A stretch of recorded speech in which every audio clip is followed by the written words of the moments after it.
toutefois, mener la lutte citoyenne, ce n'est pas décourager les efforts des gouvernants.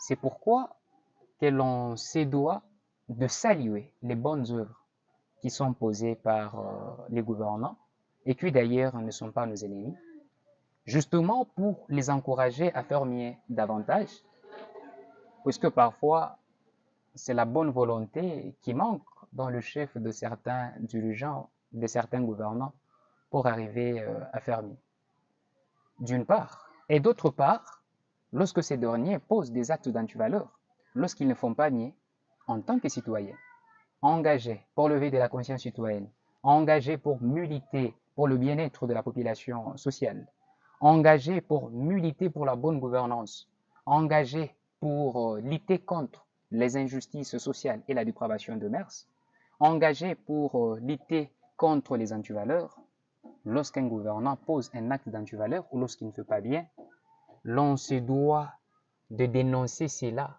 sans gants de velours. Et c'est là que la plupart nous haïssent. Et c'est là que la plupart nous prêtent des intentions dans tous les sens. Oui, nous acceptons. C'est simplement puisque c'est la voie que nous avons choisie. Nous ne cessons jamais de le dire et nous ne cesserons jamais de le dire que qui s'engage pour œuvrer pour l'éveil de la conscience citoyenne de ses compatriotes devra s'attendre à être traité de tous les noms, à être exclu, parfois à être banni, pourchassé et même persécuté par les intolérants qui prennent les dénonciations citoyennes pour non seulement le manque du respect, mais aussi et surtout pour des insultes envers les autorités établies. C'est pathétique.